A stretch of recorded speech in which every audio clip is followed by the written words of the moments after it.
This person has been dead for 24 hours, but I can bring him back to life within 5 minutes. First, I installed the consciousness extractor on his head, then lifted his eyelids and pierced his eyeballs with neural probes to connect to his optic nerves. At that moment, the man's memories flowed like data through the probe and were transmitted to a hard drive. Next, I opened up his nervous system and skillfully placed his memories into an android's brain. Soon, I had completed this seemingly impossible surgery. As the android's program activated, the man was revived in another form. To confirm whether the memory implantation was complete, I conducted some simple tests. However, the human brain simply couldn't be compatible with a mechanical body, and rejection soon occurred. The android suddenly became violent and tore off its own face. Seeing the situation spiraling out of control, I cut the android's power supply, which meant the experiment had failed once again. Each experiment cost hundreds of millions of dollars. As the owner of the biotechnology company, I couldn't bear the pressure anymore and was forced to shut down the project. However, what happened next completely changed the fate of my family and me. On the way home, I was in a car accident. When I regained consciousness, I was the only survivor among our family of 4. Looking at the 4 bodies on the ground,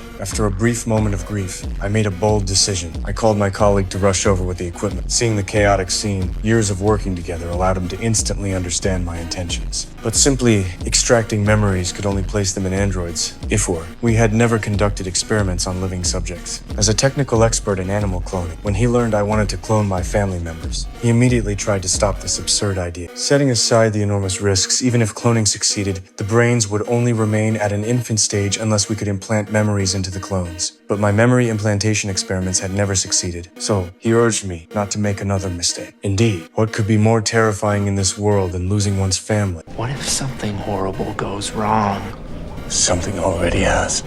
Perhaps it was precisely this obsession of mine that finally convinced my colleague to help. However, we now faced a difficult choice. There were only 3 cultivation chambers in the warehouse, which meant I had to abandon 1 family member. With no time left, I used a drawing lots method and drew my youngest daughter. After a brief moment of sadness, we immediately began the cloning experiment. The entire process would take 17 days to complete. To monitor the cloning progress at all times, I moved directly to the laboratory. Fearing that my family would remember my youngest daughter after revival, I painfully deleted all memories related to it. Now, there was only 1 day left before the clones would be fully formed, but the memory implantation simulation test continued to fail. What was worse, if I didn't release the clones from the cultivation chambers today, they would grow according to the preset catalytic growth rate and would soon age and die. After careful consideration, I could only decide to release my family first, and then figure out the memory implantation problem later. But in the second before opening the chamber doors, we had no idea what had actually grown in.